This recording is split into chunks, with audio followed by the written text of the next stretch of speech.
welcome to another episode of Literary Gladiators, the show where we discuss and debate literature in all of its forms. If it's written work, it's game. Let's meet the panel. Hi, I'm Larry. Lily. Kelsey. And Josh. Alrighty. How's everybody doing today? Very well, thanks. How are you, Josh? Oh, I'm doing just dandy. I'm not going to say Ducky because Lily always talks about her duckies. Quack. This is the name of my car is Ducky. That's my new Howl parody in the works, Quack. Okay. Oh, speaking of that, what are we going over today, Charlie?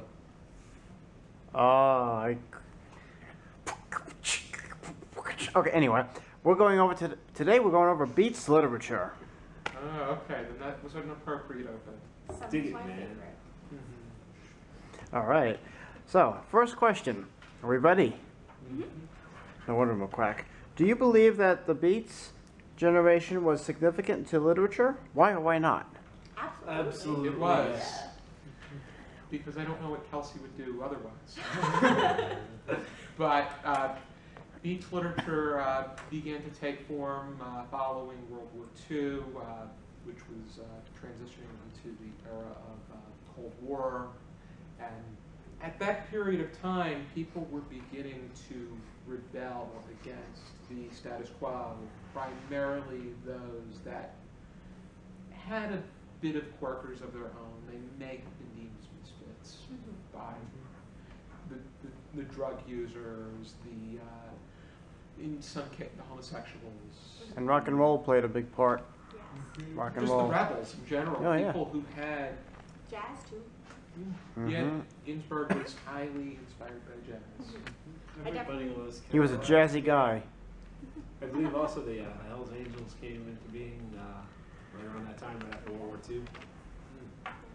I definitely think that the Beach generation paved the way for much of the literature that exists today as well, and all of the literature that followed after it. They really, pushed boundaries that we continue to push today. Really, allowed that room for growth. In a way, it was immensely a postmodern as well. With, the ideas of this literature can be deemed as material that is meant to be studied and meant to be reckoned with, and in a good way. Yeah, and it definitely focuses on individual thought and feeling, and I think that's it's definitely something we're still focused on today, the individual and how they're feeling, what they're thinking, and things along those lines. It's personal authority. Yeah. Got a lot of that out of Kerouac, Ginsberg, Kerouac, Burroughs. Kerouac is actually still alive. He had the City Lights bookstore. A favorite professor of ours was lucky enough to be able to, who's made an appearance on this show, Dr. Bertolon was lucky enough to see Ginsberg read before he passed. I'm very, very jealous of him. Don't you have you have relatives that had a connection? Yeah, I have relatives that have seen Allen Ginsberg. They saw him read at the Poetry Center at Passaic County Community College. And a family friend took one of the last photos of him. Have you ever seen that photo where Ginsberg is posing and he has the little lilacs in his pocket? He's wearing the suit, yeah. I'll have to check that one out. It's by Jack DiStefano. He's a family friend. Oh, okay. And Ginsberg, especially if you look at his appearance in a lot of rock and roll scene, in the rock and roll scene throughout the history, you can tell the influence that these writers had on basically the rebellious nature that rock and roll has kind of inherited from that movement. Didn't he make an appearance in Bob Dylan's Subterranean Homesick Blues? He does. One of the probably one of the great musical works from Beats. It's Beats music, but I see music as being. I would say Dylan's a beatnik, definitely. Yeah, I agree with that. People have actually had him in as a considerable nominee for Nobel Prize in Literature. I would agree. Granted, you have so many other good songwriters. I don't know why Dylan over, say, Paul Simon, but that's a whole nother thing. Yeah, that's It's, another subject. Mhm. But yes, the beats were pervasive. You have, as you said, when Ginsberg was getting involved in music, he collabed with Jim Carroll, who founded the Jim Carroll Band, but was also a poet. Wrote that famous The Basketball Diaries, which became the movie with Leonardo DiCaprio. Wrote a lot of very, very wonderful poetry. His new and selected poems, which is called Fear of Dreaming, is one of my favorite books ever. In that light as well, the character Nick Cassidy that Jack Kerouac is known for writing about quite a bit and on the road comes up again when in Thomas Wolfe's the electric Kool-Aid acid test. He's a major character in that work as well, as he was part of that whole scene and was on the blue bus and all that. He's these people that the Beats kind of celebrate and romanticize continued to be long after the movement was over. Indeed.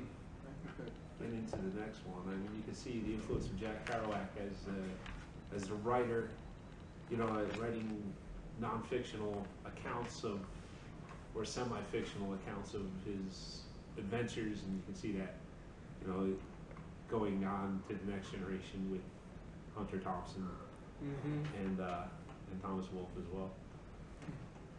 Everybody, next question? All right. Question number two. What is your favorite work of Beats literature and why? Who wants to begin? Oh wow, that's super I open-ended. guess I'll begin for a change. We'll go this way this time. We usually go this way. My choice is probably one of the more obvious choices, and it would be Howl by Allen Ginsberg. We went over this on the 5th episode of our show, and I think that it is the foundational work of everything that Beats literature stands for. And just some of the lines are just so shocking, but in a way that's what it's meant to be. Allen Ginsberg is trying to spark a reaction toward everybody that is reading his work. And also tells truth in general, which is much of the truth of the rest of the Beat generation. There's also an interesting Ginsberg work. It was from the 90s. Just the title of it struck me. It was in his last.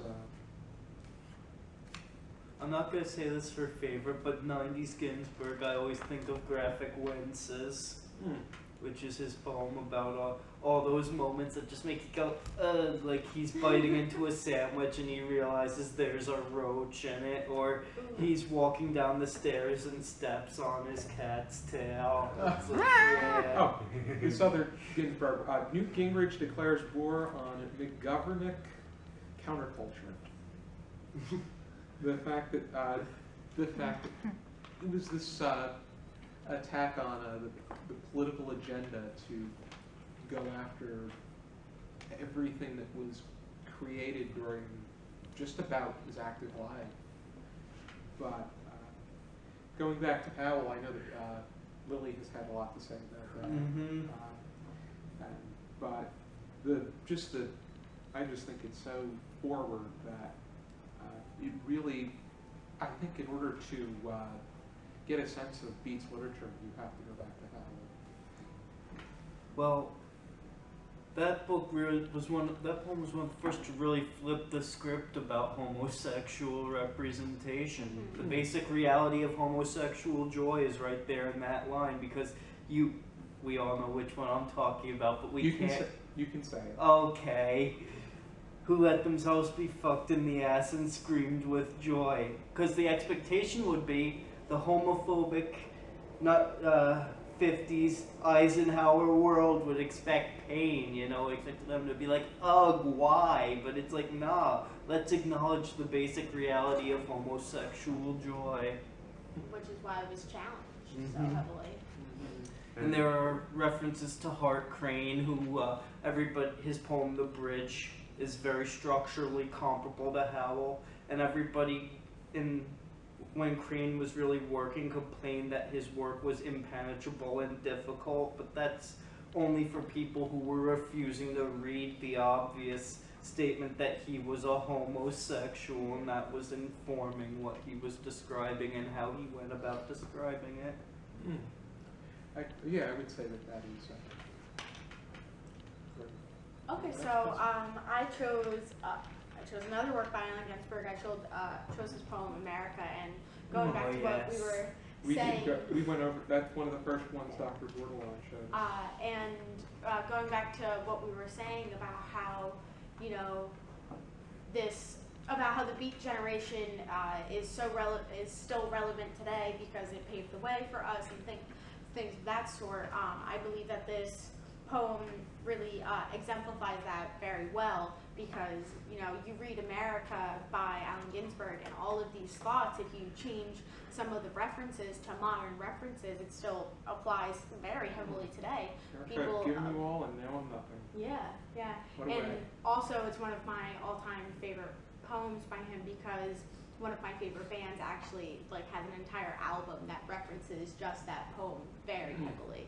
So I just like how you can take the poem and apply it today, and it's still absolutely applicable. Which band?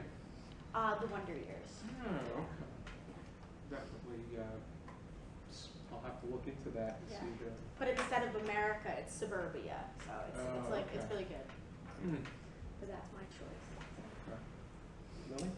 Oh well, this is so open-ended for me. Are we just talking classic first generation, your Burroughs, your Kerouac, your Anything you want. Ginsberg? Okay, Just then as long as it's a beat. then I have to give several. Oh Well, God. maybe two. Yeah. Okay. Outgrowth generation, like on the fringes, the New York School of Poets. You know, your John Ashbery, your Frank O'Hara, Barbara Guest, people like that. I was gonna say favorite work from first generation of the New York School is "Having a Coke with You" by Frank O'Hara. Because it's so sweet, because he's talking about how there's all these different museums and going on rides and getting sick and all these experiences that should be joyous, and then he's like, and I look at you and I would rather look at you than all the portraits in the world, except perhaps for the Polish writer, and anyway it's in the Frick, which thank heavens you haven't been to yet, so we could go together. And then he's got all these lines like talking about they didn't see what a certain painter sees. I don't remember the line specifically. And then he's like, it's as if they were all cheated out of some marvelous experience, which is not going wasted on me, which is why I'm telling you about it, relating back to the first line and saying that all inspiration really springs from just him being with this lover that he's addressed the poem to. Okay. It's very sweet. It's a common element, but very uniquely done. O'Hara died prematurely too. Yeah, he did. He was at Fire Island and he fell off one of the observation towers. Okay. Was he in stable condition before he fell off, or was he? That's questionable. Okay. And favorite from a first generation is Naked Lunch, William S. Burroughs. Oh, okay. I firmly believe we owe every American satire arguably post Slaughterhouse 5 to Burroughs.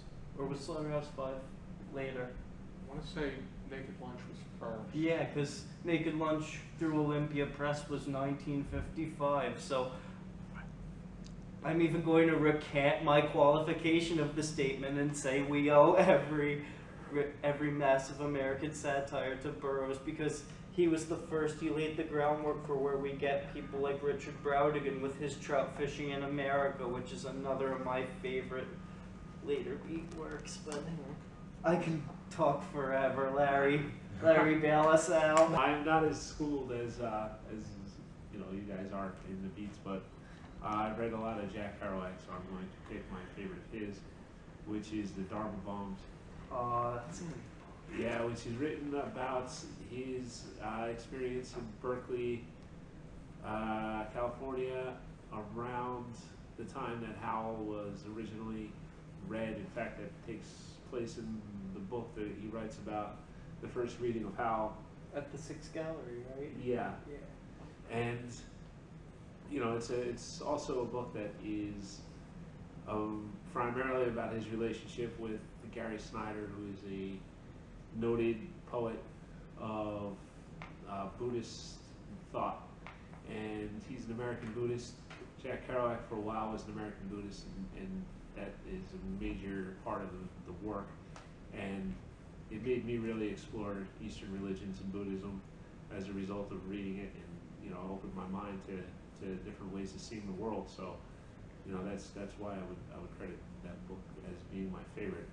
And of course, you got to mention On the Road, and somebody else is going to mention it. I will mention it now because it's the book that is that was at the time they called Kerouac the father of the movement for that book. So I think it should be mentioned. Its influence is unknown.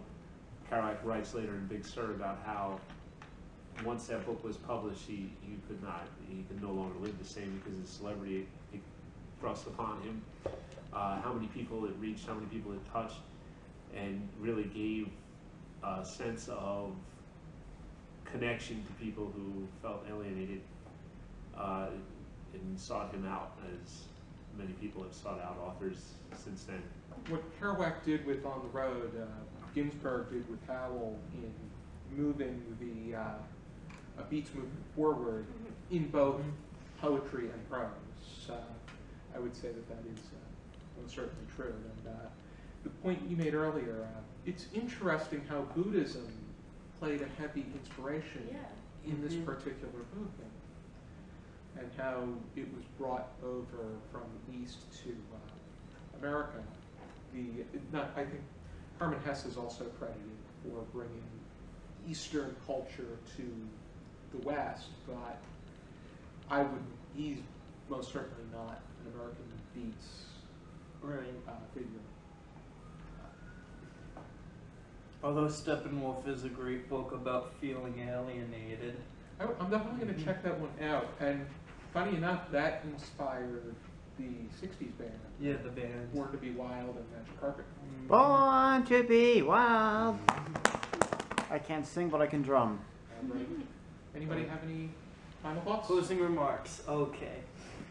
I'm just going to recommend a poet I think you should all check out, because usually we think of the first generation Beats as being very much a man's game, but here's someone who is very active and I think phenomenally gifted.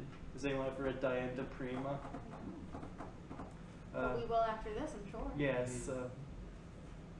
Something I can recommend in specific, which is one of her later poems that she worked on throughout her life, but it only got published much later, is called Loba, and it's book length, and it's her answer to Howl, where she takes on the persona of a spirit animal wolf, and it's cool. very cool. I'd like to recommend that there is, I don't know who did it, but we'll post it down below. There is an illustrated version of Howl that is absolutely amazing. It's Eric Drucker. Okay. Did the drawings. Which is actually animated in the movie Howl that has some actor I don't like in it. James but Franco is. yes, where James Franco plays Allen. But so I definitely recommend watching the movie just to see the pictures come to life, but also picking up a copy of that illustrated work, because That was the same one Dr. Bordelon showed in class?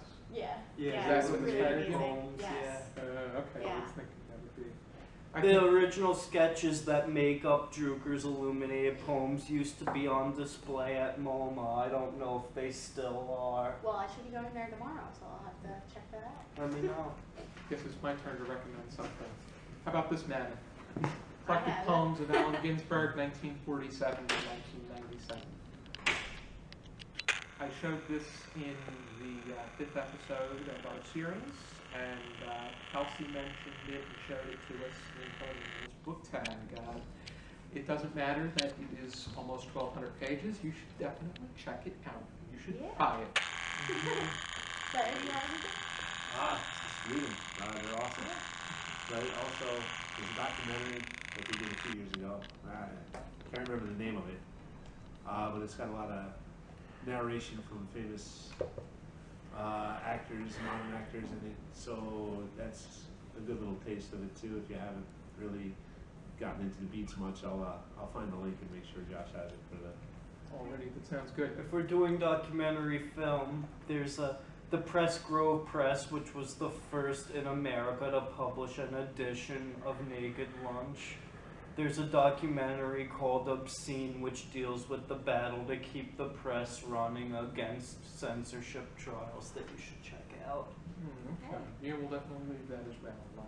Be sure to join us next time for another episode of Literary Gladiators. For now, keep reading.